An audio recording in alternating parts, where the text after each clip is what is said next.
Hi, welcome to the very first episode of Tiny Talk with Jin. Tiny Talk, small talk.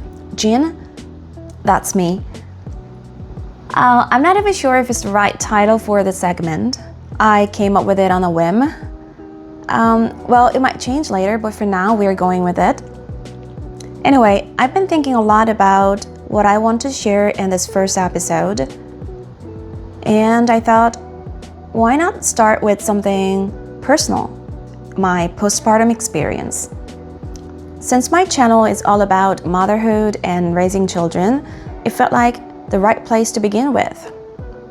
And one of my friends recently got pregnant, and when she called to share the good news, she had a lot of questions about the labor, the hospital stay, and especially about the postpartum care center. And honestly, I get these kinds of questions all the time whenever my friends get pregnant or become new moms. So I figured, why not just talk about it here? Like I said, it's a personal story, and I hope it resonates with someone out there. So here we go. Okay, so for me, it was during the pandemic. So I had to spend the full 2 weeks completely alone. No husband, no babies, just me in a quiet room. And it was so much harder than I expected. I mean, I had been genuinely happy to become a mom. And I thought my happiness would carry me through, but nothing prepared me for how tough it was, physically and mentally. It's getting hot in here. I need to turn on the air.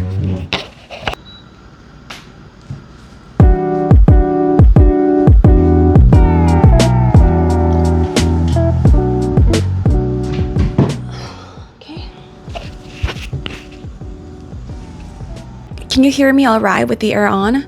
I hope it's not too noisy. Anyway, where were we? Okay.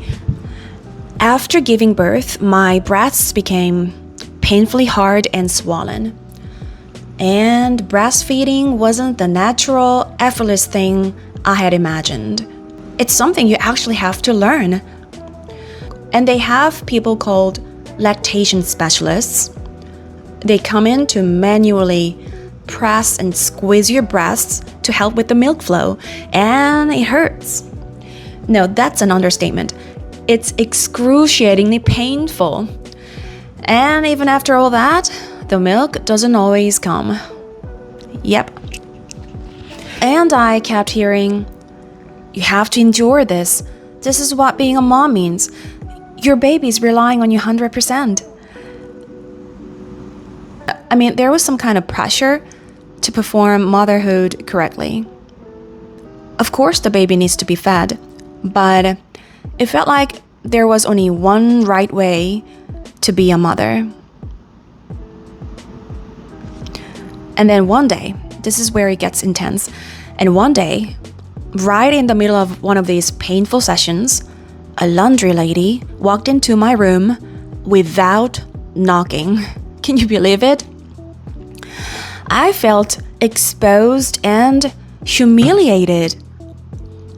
I wasn't a patient, not even a woman anymore, just a milk-producing body, like a dairy cow. Like as if whether I could breastfeed or not could determine how maternal I was. No one said it outright, of course, but the message was clear. If I couldn't breastfeed, then I wasn't maternal enough. And if I wasn't maternal enough, I wasn't good enough. That quiet judgment was crushing. It was hard. At one point, my eyes welled up. I mean, I even cried while watching Tiger King, the Netflix documentary. Can you believe it? Anyway, I remember asking, where am I in all this? Suddenly, what seemed to matter most was my role as a breastfeeding mother, and everything else about me just faded into the background. Well, I'm not saying any of it is wrong. It's just something I never realized so many mothers go through until I experienced it myself. Well, once you make it through, when you get past the hardest parts, there's a blissful moment waiting for you. A time when your daily life is suddenly filled with joy, magic, and wonder. Well, maybe not right away. There are more bumps ahead, more struggles and challenges. But eventually, you get to see a whole universe blooming in real time, and that's pretty amazing. Anyway, I just wanted to talk about all this casually, but honestly. I hope it helped. Thanks for watching. It's really hot out. Don't forget to drink water. Keep hydrated.